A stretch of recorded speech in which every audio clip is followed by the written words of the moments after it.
Luc, chapitre 16. Jésus dit aussi à ses disciples: Un homme riche avait un intendant. On vint lui rapporter qu'il gaspillait ses biens. Il l'appela et lui dit: Qu'est-ce que j'entends dire à ton sujet? Rends compte de ta gestion, car tu ne pourras plus gérer mes biens. L'intendant se dit en lui-même: Que vais-je faire, puisque mon maître m'enlève la gestion de ses biens? Travailler la terre? Je n'en ai pas la force. Mendier? J'en ai honte. Je sais ce que je ferai pour qu'il y ait des gens qui m'accueillent chez eux quand je serai renvoyé de mon emploi. Il fit venir chacun des débiteurs de son maître et dit au premier: Combien dois-tu à mon maître? Je dois 100 tonneaux d'huile d'olive, répondit-il. Il lui dit: Voici ton reçu, assieds-toi vite et écris 50. Il dit ensuite à un autre: Et toi, combien dois-tu?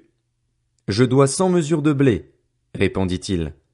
Et il lui dit: Voici ton reçu, écris 80. Le maître fit l'éloge de l'intendant malhonnête à cause de l'habileté dont il avait fait preuve. En effet, les enfants de ce monde sont plus habiles vis-à-vis de leur génération que ne le sont les enfants de la lumière.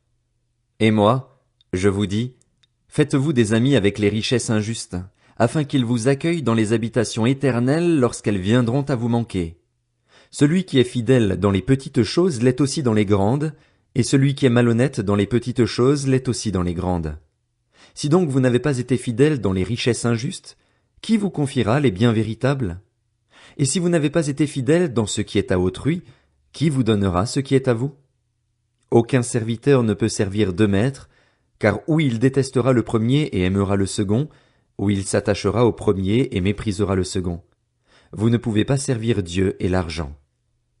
En entendant tout cela, les pharisiens qui aimaient l'argent se moquaient de lui. Jésus leur dit: Vous cherchez à paraître juste devant les hommes, mais Dieu connaît votre cœur. De fait, ce qui est très estimé parmi les hommes est abominable devant Dieu. La loi et les prophètes ont subsisté jusqu'à Jean. Depuis lors, la bonne nouvelle du royaume de Dieu est annoncée et chacun cherche avec force à y entrer. Le ciel et la terre disparaîtront plus facilement que ne tombera un seul trait de lettre de la loi.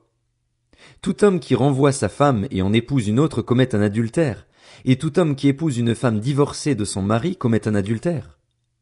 Il y avait un homme riche, qui s'habillait de pourpre et de fin lin et qui chaque jour menait joyeuse et brillante vie. Un pauvre du nom de Lazare était couché devant son portail, couvert d'ulcères. Il aurait bien voulu se rassasier des miettes qui tombaient de la table du riche, cependant même les chiens venaient lécher ses ulcères. Le pauvre mourut et fut porté par les anges auprès d'Abraham. Le riche mourut aussi et fut enterré. Dans le séjour des morts, en proie à une grande souffrance, il leva les yeux et vit de loin Abraham, avec Lazare à ses côtés. Il s'écria: Père Abraham, aie pitié de moi et envoie Lazare pour qu'il trempe le bout de son doigt dans l'eau afin de me rafraîchir la langue, car je souffre cruellement dans cette flamme. Abraham répondit: Mon enfant, souviens-toi que tu as reçu tes biens pendant ta vie et que Lazare a connu les maux pendant la sienne. Maintenant, il est consolé ici et toi, tu souffres. De plus, il y a un grand abîme entre nous et vous, afin que ceux qui voudraient passer d'ici vers vous, ou de chez vous vers nous, ne puissent pas le faire. Le riche dit: Je te prie alors, Père, d'envoyer Lazare chez mon père, car j'ai 5 frères. C'est pour qu'ils les avertissent, afin qu'ils n'aboutissent pas, eux aussi, dans ce lieu de souffrance. Abraham lui répondit: Ils ont Moïse et les prophètes, qu'ils les écoutent. Le riche dit: Non, Père Abraham, mais si quelqu'un vient de chez les morts vers eux, ils changeront d'attitude.